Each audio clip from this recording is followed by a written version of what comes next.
लाहौर समेत पंजाब के बेशतर शहरों में धुंध के डेरे, हद्दे निगाह कम होने से कई मकामात पर मोटरवे बंद, फिजाई ऑपरेशन मुअत्तल, 6 परवाजें ताखीर का शिकार, 1 मनसूख कर दी गई। पेशावर में भी धुंध, मोटरवे M1 बंद कर दिया गया। मुल्क भर में कोरोना के मुस्बत केसेस की शरह 3.3% तक पहुंच गई। 24 घंटे के दौरान 1467 नए मरीज रिपोर्ट।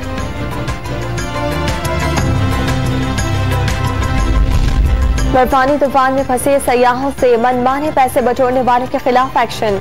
मरी में होटल सील कर दिया गया। सयाहों के दाखिले पर पाबंदी में तौसी। नवाही इलाके की सड़कें ताहाल ना खोली जा सकी। देही इलाकों में पानी, बिजली और गैस का बहरान बरकरार। कौमी असम्बली का इजलास आज दूसरे रोज भी जारी रहेगा। ऑपोजिशन अरकान की जानिब से आज भी गर्मागर्मी दिखाई दे जाने का इम्कान।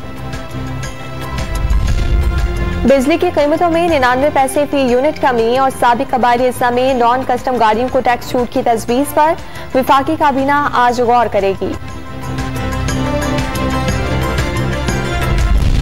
कोरोना केसेस आने की सूरत में भी PSL 7 के मैचेस जारी रखने का फैसला। 13 खिलाड़ी भी दस्तयाब होंगे तो मैच होगा। मैचेस कराची और लाहौर में कराए जाने का इम्कान।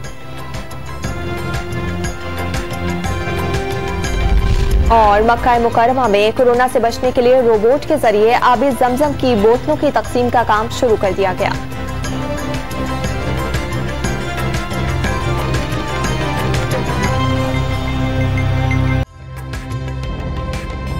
ताज़ा तरीन वीडियोस के लिए हमारा YouTube चैनल सब्सक्राइब करके बेल आइकन प्रेस करिए ताकि आपको मिले हर अपडेट सबसे पहले।